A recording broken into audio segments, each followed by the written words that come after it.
If you are ever approached and questioned by the police, you should immediately invoke your right to remain silent. The Fifth Amendment of the United States Constitution informs us that we have the right to remain silent.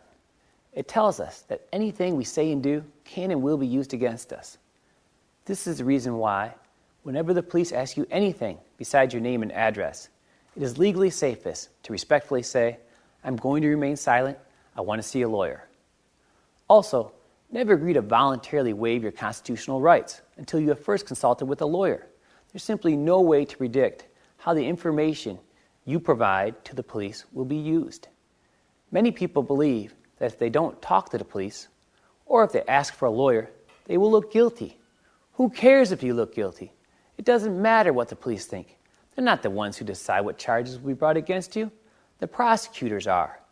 The police only make recommendations based on their investigation of you and others. This is why it's better to remain silent than to say something that may come back to haunt you later.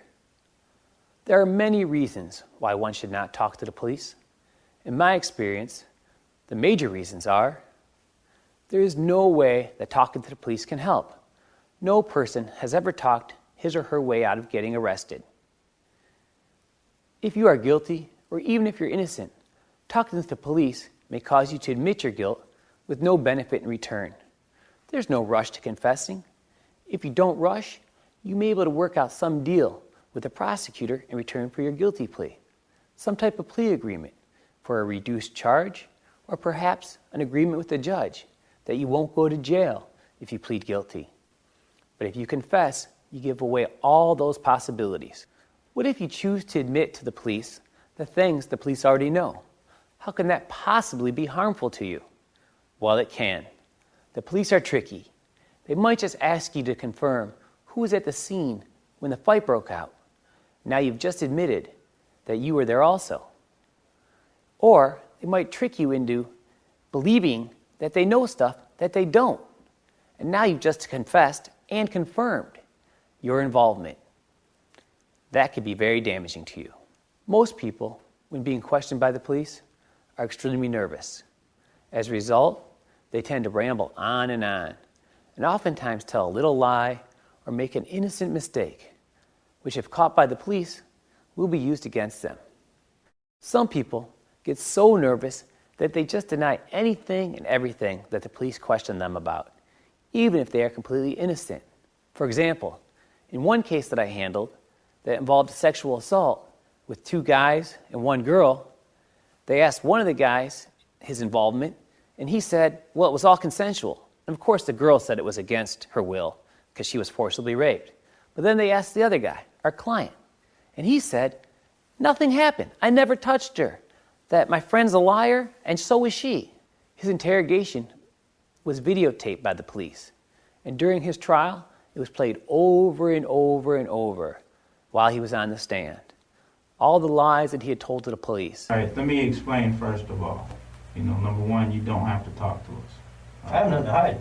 I'll tell you whatever you want to know. And anything, our conversation's going to go down in a report. Fine. People are going to see it, and they can use things against you from our conversation, the report I got to generate. That's fine. And if you want to talk to an attorney before or have one during our conversations, you're I have welcome nothing to hide, man. I just need to make sure you understand that, right? What happened between Billy and Jamie, I can't tell you. I think you can. No, I can't. Because I was not there. You were there. You can think what you want. You But were I'm there. telling you the truth. Sir, all I can tell you is that I had nothing to do with any kind of rape. So everybody's framing Mark. Apparently, if that's what you're telling me, I guess so. So Jamie You're and doing a damn job. Billy got together with the doctor, and everybody's just framing. I don't know what to tell you. I can't tell you something didn't happen. But look, all I can tell you is... Is what I this know. the story you want me to put in front of 12 people who are going to take off of work, Yeah. who ain't going to get paid near from the It's the court only what story they you get get from me because it's the only story I have to give you. that you had nothing to do with It had this? nothing to do with anything like this. All this is just completely made up. Yeah, all this is completely made up. He was actually innocent of the rape, and it took the jury about 7 hours to acquit him, instead of the 30 minutes it would have taken had he simply kept his mouth shut and exercised his constitutional rights. Even if you are innocent and only tell the truth, there is still a chance you may give the police some information that can be misconstrued by the police and later used against you. For example, let's say that you are being questioned about the murder of a man in the city of Detroit, and you tell the police, "I had absolutely nothing to do with that murder. I never even met the guy, but I think my wife was having an affair with him." That statement you give to the police about your wife having an affair with the victim can and will be used against you.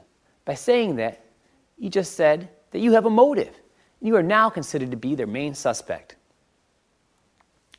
One client that I represented who was charged with vehicular manslaughter, he was on I-75 on the day of an accident. He wasn't involved in it, but about 3 hours before the accident, he was given a speeding ticket by a state trooper. And that's how the police tracked him down. And they contacted him, and they asked him about the accident. And he told them, "Well, I wasn't involved in it, but I drove by it about 20 minutes, half an hour after it happened, and I saw the ambulances there and so forth." Well, that was enough for the police and the prosecutor, because now they could put him at the scene. And they prosecuted him for a 15-year felony. Fortunately, through our hard work and investigation, we were able to prove his innocence.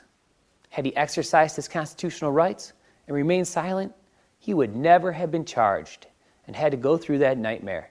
It took 2 years for that case to get to trial.